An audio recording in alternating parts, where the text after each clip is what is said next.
waiting, count on me.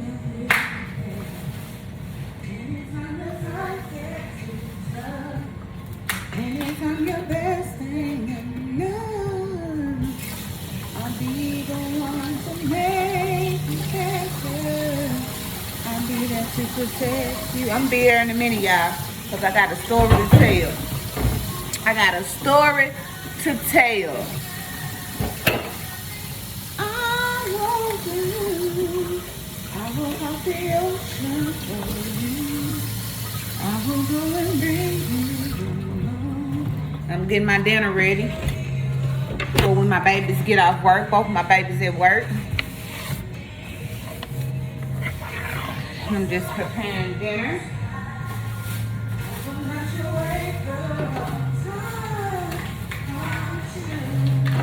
Let's make a Kroger run.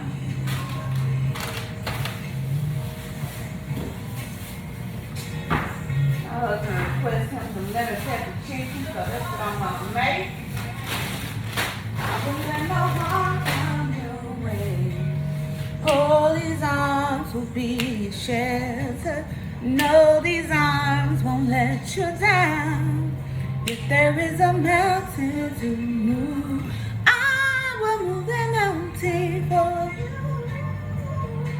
I'm here for you. I'm here forever. I will be your fortress. But anyways, guys, I just came with this message because this stuff been on my mind. It's been troubling me.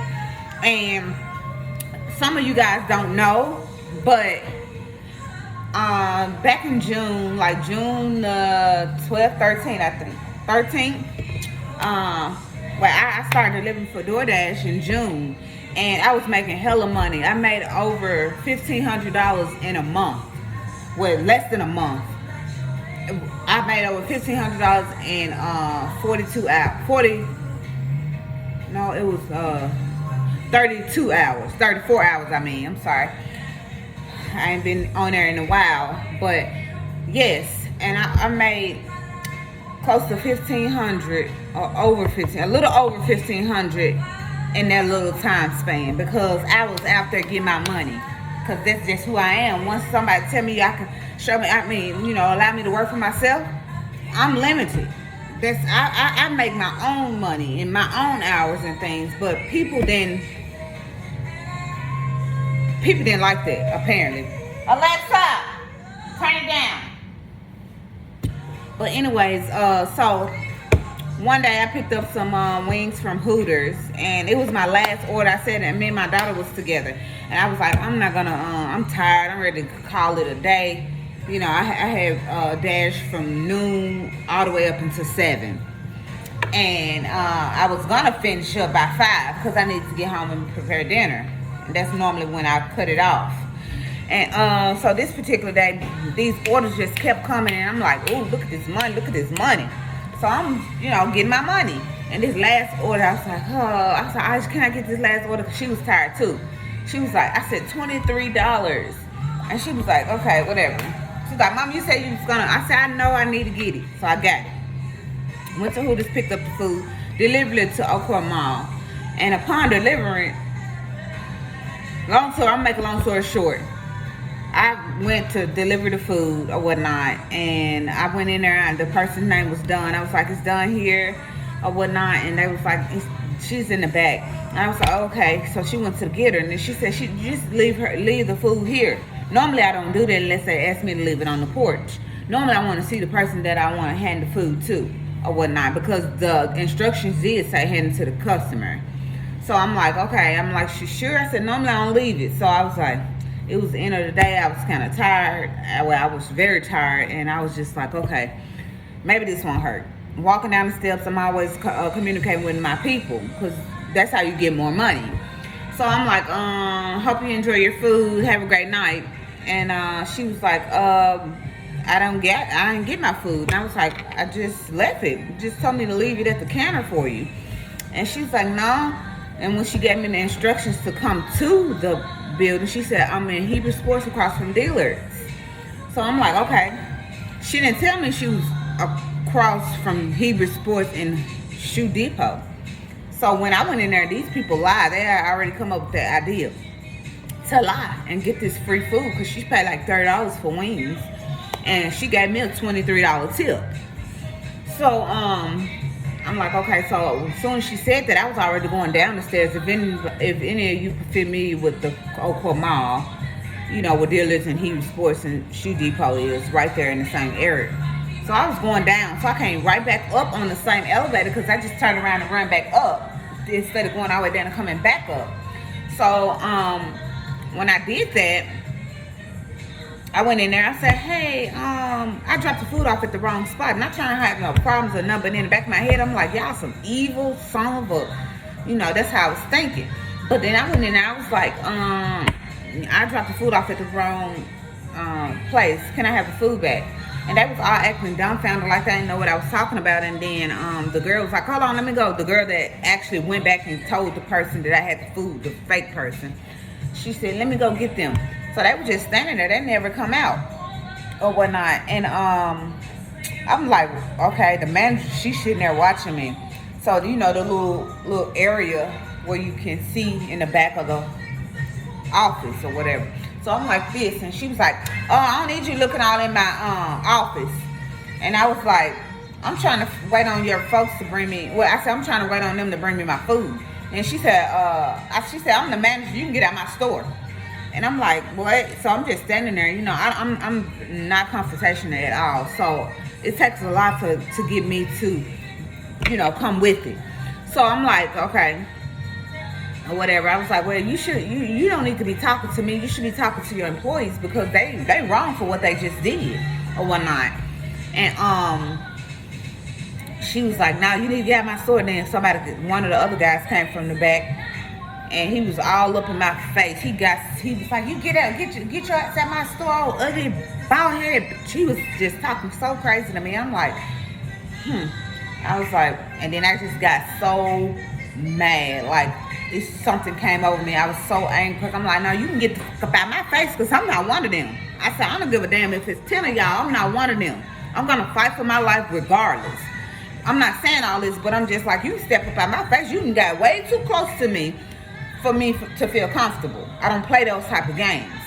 So he came up and like did like that to me, and I just like took my chest and I was like, get the fuck off of me.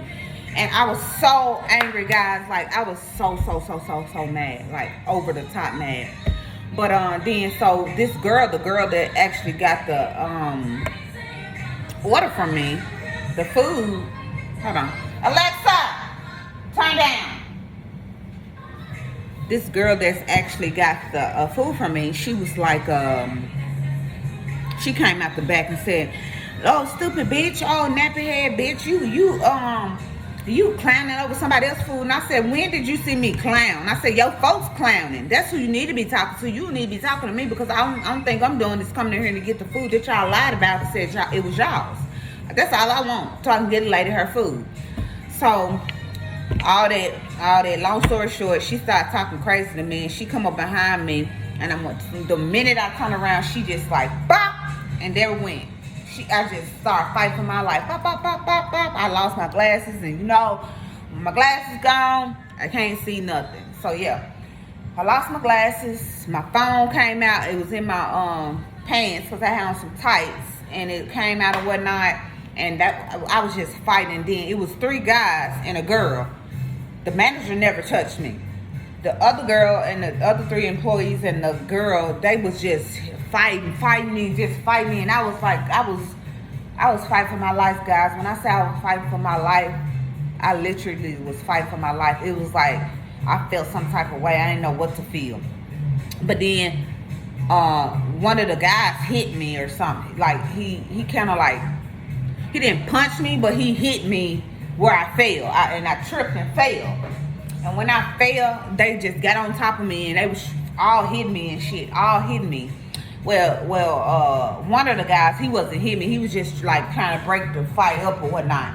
But the other people hit me, and this one guy, the guy that buffed his chest up against me, he had got on me. Like I was on the ground, he was on top of me, and I took a chunk out of his chest, a chunk, blood, everything. Even though, you know, I cut it, but the blood, you didn't see the blood until after the fact. So I took a whole chunk out of his chest, and he got up off me, and he said, this bitch just bit me. And I just took my feet, and I said, wham. I said, if you don't get the fuck off me, I'm gonna bite your motherfucking ass again. I was so mad, like literally mad. So after that, the girl, she done got a broomstick, 2 of them at that. She broke one on me, and she got another one. She was just whamming on me, just whamming on me. And then finally I got up. I don't know where I got the strength from, guys, but I got the strength. I got up, I raised up off that fucking floor, and I just went at it. I was fighting everybody. I didn't know who the fuck I was hitting, who I was fighting. The stores tore up, everything was going on. And then finally, they got her away from me, got me away from them. And then I'm like, where the fuck my glasses? Where's my glasses? Where's my phone? And I seen one guy had cuffed my phone right here. And after I put on my glasses, I'm looking around. I said, somebody better give me my phone. Somebody better give me my phone right motherfucking now. At this point, I'm up here. Ain't no control in me. None. I was ready to fight anybody. And I'm not even a fighter. But I don't play about me. My territory is my territory. I don't play about me. Period.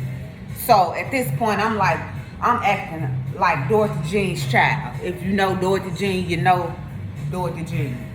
And so I'm like, where the fuck is my motherfucking phone? My phone better come up right now.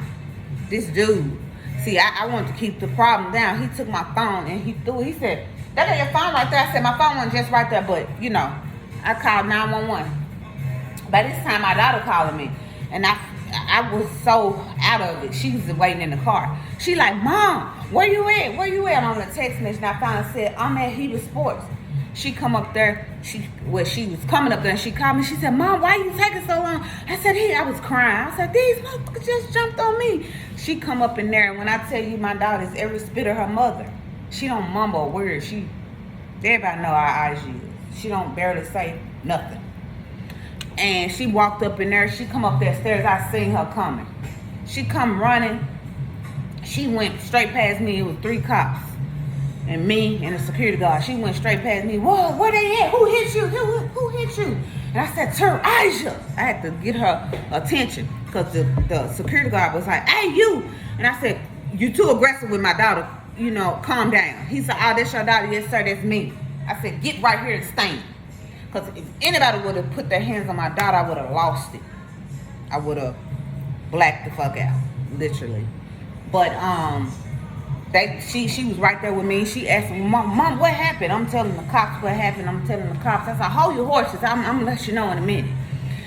Talk to the cops or whatever. So the girl that the food belonged to in Shoe Depot, she walked over there while I was crying. I was talking to the cops. You know, they was trying to console me. I was just over the top. I was like, these ratchet ass bitches. I was going off, like literally. And I said, these broke ass hoes don't want to take somebody else's shit and cause them a fucking scene in here. I was mad, y'all. I was livid. So she came over there and she was like, is this about the DoorDash order? And she was like, they was like, the cop said, yeah. And because when she said that, I was like, who the fuck are you? Because I'm already mad. And then she was like, oh, well, I'm done. And I'm like, oh, my God. That was the actual person that orders the food. And she said, all they asses need to go to jail. All of them. She said they beat on that girl. They had her down on the floor, beating her with damn broomsticks and everything. They need their ass prosecuted. And the cop was like, oh, you seen it? They was like, yeah, we stood over there and watched it. For some reason, when she said that, I got so angry. Because I'm like, you watched the motherfucker beat on me? I got so mad, but I ain't say nothing. It just was like, that's what you do? But then, you don't really want to get in other people's business. And that's why I don't carry my firearm with me. It stays in my car because Lord knows it ain't no telling what I would have did. It would have been 4 against 1, so I would have felt like I needed to protect myself with a firearm. Like literally. That's why I don't wear it on me. I keep it away because when my temper, it's hard to get me out of character. But when I go there, I'm there. I'm all the way there. And I don't like to see myself like that. Because I feel ghetto ratchet as fuck. Like literally. So after all that, whenever she was yelling and screaming, bitch, I'm finna call my mama. Oh, I'm calling my sister. I'm like, yep. And I'm gonna stand right here. Right here. I'm not Big Bad Wolf, but ain't nobody gonna run me off of somewhere that's public. Nobody. Now I'm gonna get out of Dodge if it's a problem. I'm not gonna sit there and be in a problem. But I'm talking to the cops. You telling me you finna run, your folks finna come. So it is what it is. I told my daughter, do not call your daddy. So she didn't call her daddy. We made it all the way home and called him. Well, actually, let me go back. So they put me in a room for investigation, whatever. They had her in a room for investigation. And me and my daughter, we came back out the room after they left us in there because it was so hot and claustrophobic in there, and I can't be in no closed place like that. I need my breathing space. So I opened up the door and came out. So he walked up towards me later on, like 10 minutes later, was like with the phone. He was like, well, we got to take your picture. You don't got to smile or nothing. I said, oh, I don't want my picture taken. He said, took it anyway. But my hands was up here, so whatever it is, what it is. And so after that, I heard the people that I thought they had them in another room, and she was like, one of the employees telling the other employees, the girl was telling the boy, that bitch bit you, oh, I would have whooped that whole head, saying all this. But when I heard that, I was already mad, guys. Y'all only if y'all understood. So after I heard that, I was like, yeah, bitch, I bit him and I bite him again, and motherfucker touch me. That's how I said. So at this point, my adrenaline pumping. I'm like, I'm mad again. I was trying to calm down a little bit. I'm mad again when I heard that. I'm like, these for playing with me. They playing with me like I'm some type of play toy or something. So I'm thinking in my head constant racing. Gun. You need to take off for yourself. Then I always thankful for my childhood when I first ever went to juvenile. I went to juvenile one time and I learned. I ain't never had to go back again. So you think before you react. So my thoughts, I was just constantly running. My thoughts was constantly running like no. So me and my daughter, we got out. My daughter used to work at the mall, so she knew where we was going. We went out the exit. They told us don't leave. But you don't tell me what to do. I do what the fuck I want to do because you don't tell me what to do. So I left. We running around the park lot trying to find a car. My daughter keeps telling me, Mama, it's the car over here. I know where the car is. I was like, are you sure? So we finally found the car. And I got in the car. And the first thing I did was open my glove box. And I was like, it ain't worth it. Closed it back down.